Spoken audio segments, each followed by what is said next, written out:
Once each year, as October breezes bluster, there comes a most particular and most peculiar night. An anxious sort of night, when the dark grows a little more so.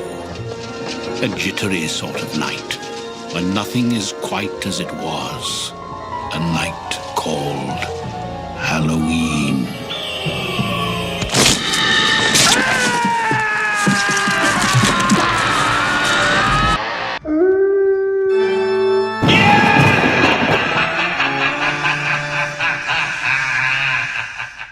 Welcome. Well, we're in spooking season today, so I figured let's check out a classic, not just in the horror genre, but in the science fiction genre with Predator.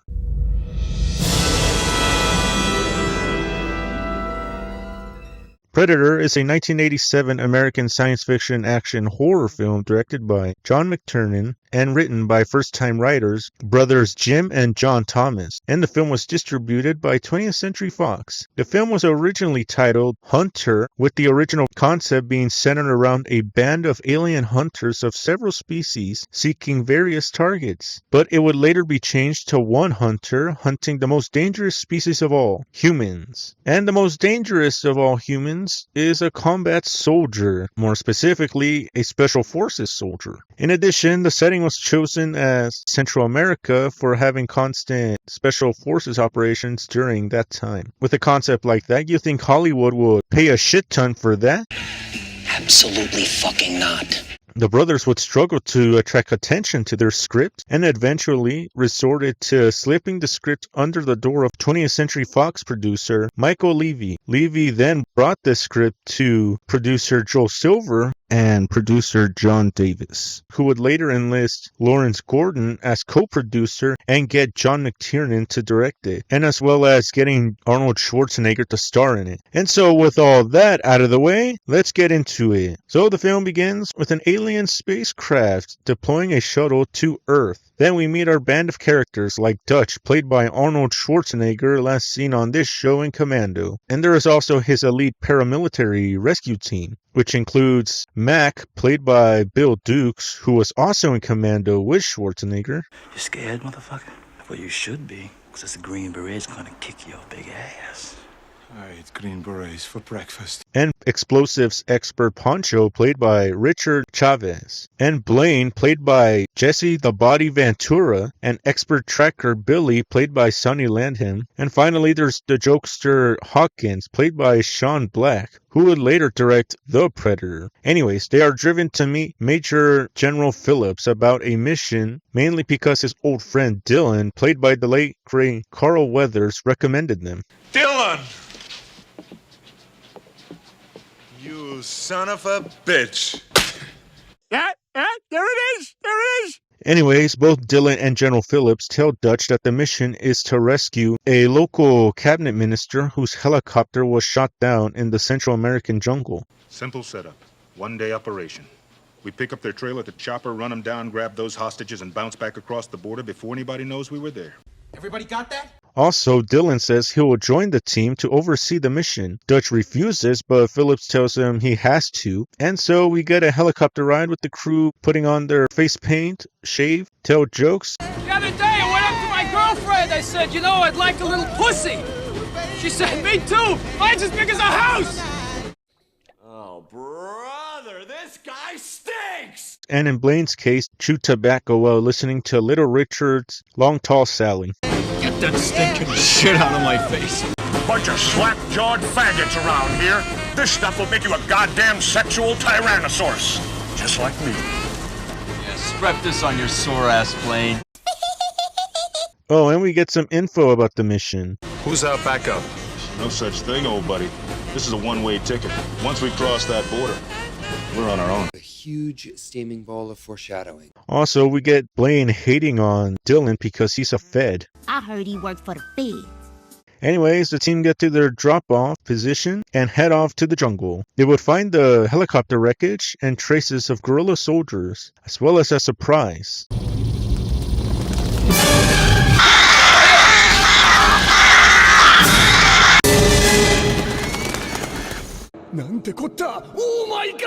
Dutch then identifies the corpses as Green Berets, one of whom he knew, and becomes suspicious of Dylan's intentions after learning the helicopter was outfitted for surveillance. That is pretty sus. And so they head off to find the guerrillas, and Blaine takes out the big guns. Payback time.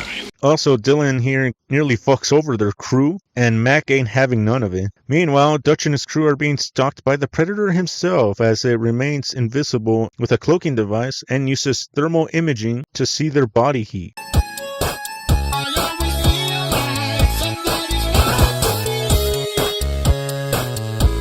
Then Dutch's team finds the guerrilla camp, and Dutch sees an American hostage being killed by a Soviet advisor. And so Dutch gets his team to spread out and prepare to attack. And fun fact, the actors had to go through boot camp for a week to accurately portray how to be like Special Forces soldiers, which includes weapons training and hand signals.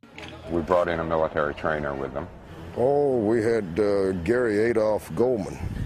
I nicknamed him Adolf. You know, with a really realistic selection of guns and a really good weapons advisor and a good military advisor, you know, it lent an additional sense of realism. The only one who didn't have to do this was Jesse Ventura, as he's an ex-Navy SEAL. He already knew this shit. I'll put it this way, I wouldn't want to go in real with these guys, but I'll definitely do a film with them. Anyways, they take out the guerrillas via stealth mode until Dutch puts a bag of C4 in a truck, lifts it, and pushes it into the guerrilla camp, causing this.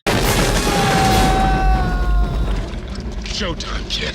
And so we get a big-ass firefight as Dutch and his team kill the soldiers and their Russian allies while spewing one-liners. Yeah! Stick around. Knock, knock. Son of a bitch is dug in like an Alabama tick. You're hit. You're bleeding, man. I ain't got time to bleed. What the hell was that?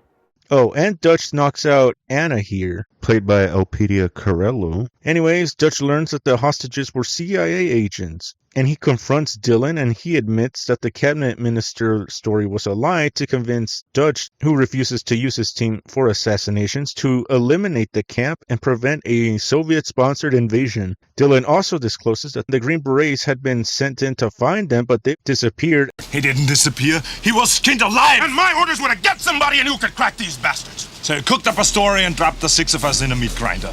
He's got a point. Dylan then takes Anna as prisoner, and the team travel towards the extraction point. Furthermore, Hawkins gives us one last dirty joke before heading off. The other day, I was going down to my girlfriend. I said to her, Jace, you got a big pussy. Jace, you got a big pussy. She said, why did you say that twice? And I said, I didn't.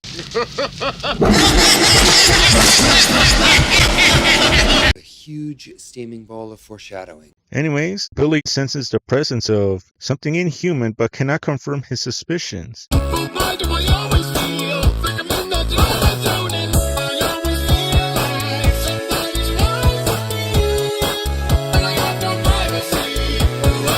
Then Anna flees while the team are distracted, and although Hawkins catches her, he gets killed by the Predator while Anna is spared. And while the team searches for Hawkins' body, the Predator then kills Blaine.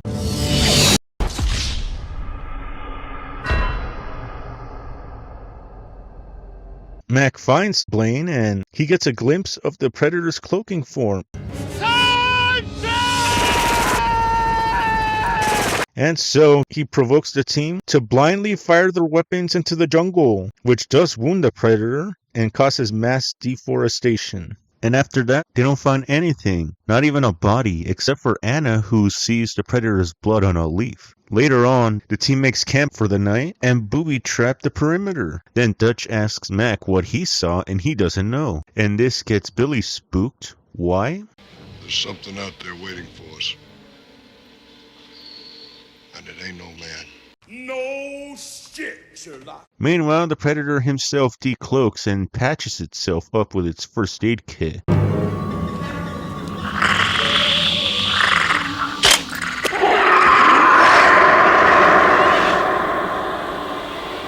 Oh, and fun fact, the Predator's blood is made of a mixture of glow stick fluid and a lubricant like KY jelly. Originally, the filmmakers wanted orange blood to contrast with the jungle, but had to switch it to green because it was easier to produce with glow sticks. Later that night, Mac reminisces about Blaine.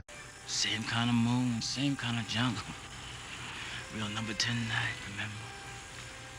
Whole platoon, 32 men chopped into meat. We walk out, just you and me.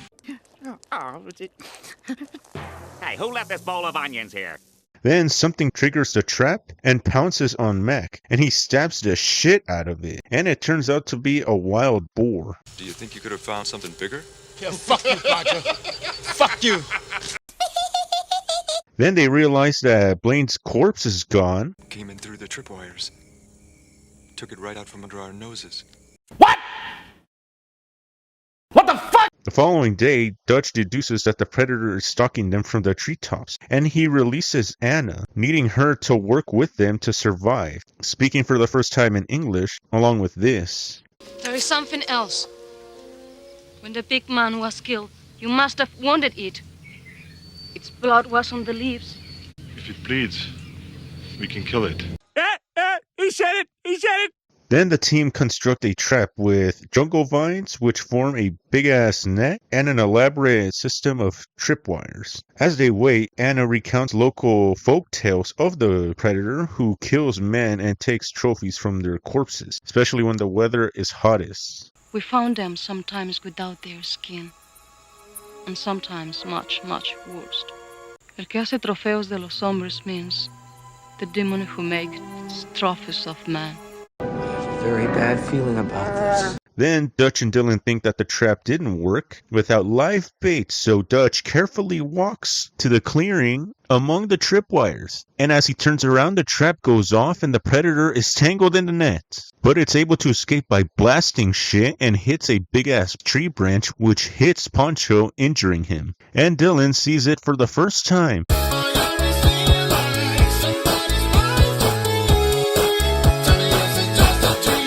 Oh, and here's another fun fact. The cloaking effect was achieved with a bright red suit, and the red was removed with chroma key techniques, leaving an empty area. The take was then repeated without the actors, using a 30% wider lens on the camera. And when the two takes were combined optically, the jungle from the second take filled in the empty area. And because of the second take was filmed in a wider lens, the vague outline of the alien could be seen in the background scenery, blending around its shape. Anyways, Mac loses his shit and takes off after the Predator, seeking revenge for Blaine. As the rest of the team prepare to leave for the extraction point, Dylan decides to run after Mac, as he wants to make amends to the team. Hold it, Dutch. I'm going after Mac. That's not your style, Dylan. Guess I picked up some bad habits from you. Now get your people the hell out of here. Oh, and fun fact, he wasn't kidding about that part, as in real life, Carl Weathers became a huge smoker because of Arnold, as Arnold would smoke cigarettes during filming, which got Carl hooked. After that, I had a stogie or two, and within a few days, Arnold had a box of stogies delivered to me, and got me hooked. And shame on you, Arnold. See, my weapons are being used against me. Anyways, both Mac and Dylan pursue the Predator, but they are outmaneuvered.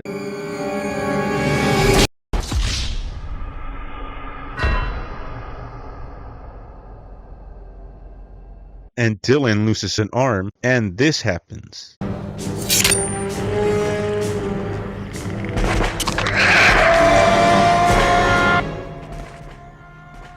Well, we're boned. Meanwhile, the rest of the team head to the extraction point, and Dutch warns Anna not to grab the gun, realizing that the Predator only attacks those it considers a threat. No sport. And when they pass the tree trunk bridge, Billy stays behind as he throws away his rifle and faces it alone.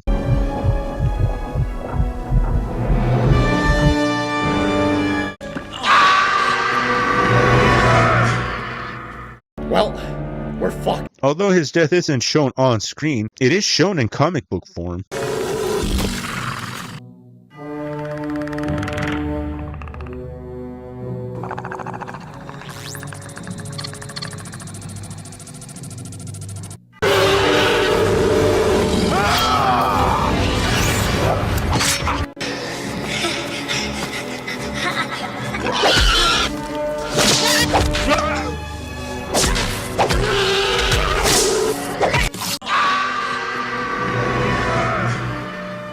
And after that shit, the Predator soon catches up to the other survivors by killing Pancho, and Dutch gets wounded and tells Anna to run. Run!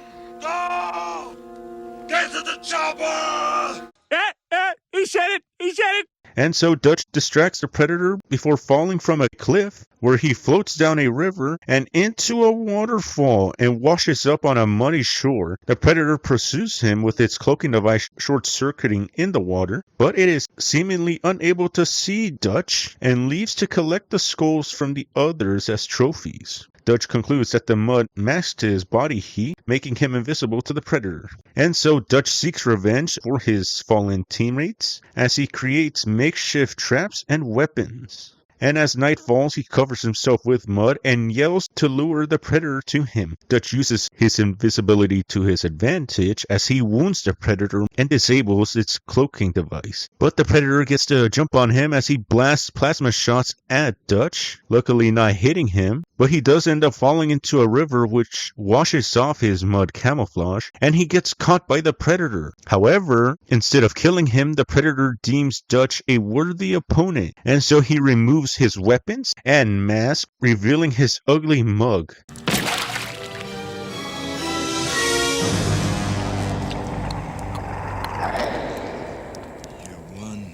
Ugly motherfucker. What an asshole! Oh, and fun fact, the Predator is played by 7'2" actor Kevin Peter Hall because the filmmakers wanted someone to make Arnold look like a peanut in comparison. You know, Stan creates the outside, and then I'm like the spark, you know, like the life that's inside. Without that, you know, you just have a suit. And the Predator's suit was designed by the legendary Stan Winston, who was inspired by paintings of Rastafarian warriors. Also, when he was in a plane with James Cameron, he was sketching out concepts of the Predator, and James suggested that the Predator should have mandibles. Jim Cameron looked over to me and says, you know, I always wanted to see something with mandibles. And I went, oh, really? Well, so what?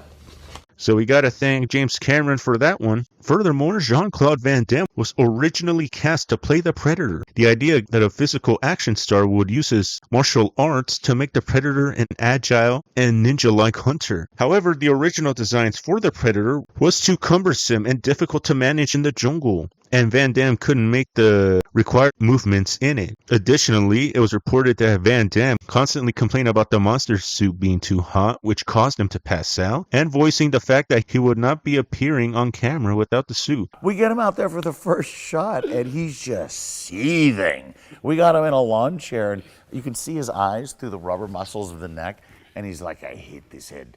I hate it. I hate it. Van Damme was later removed from the film. So he said, you can't go home because he replaced me. They put a stunt guy. Something bad happened to the stunt guy who made the stunt, and they stopped shooting for a couple of days, and they made a new outfit, more reasonable with a big guy. Anyways, the Predator fights Dutch in hand-to-hand combat, and easily outmatched by the larger and stronger Predator. Dutch attempts to goad it into a booby-trapped tunnel, but the Predator suspects his plan and circumvenes it. So Dutch triggers another trap himself, releasing its counterweight, which crushes the Predator. And he asks the Predator this. What the hell are you?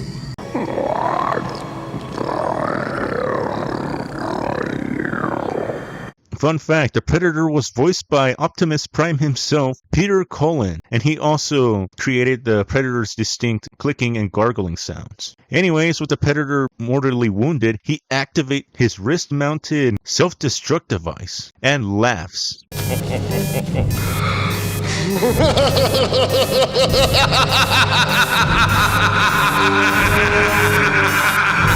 Shit just went from 0 to 100 real fucking quick. Then Dutch flees, barely escaping the big-ass explosion that vaporizes the entire area. And as day breaks, the extraction helicopter arrives with Anna, and we get to see Kevin Peter Hall as one of the pilots. Because he suffered so long in the damn suit, I had to make sure that he got his face actually on screen.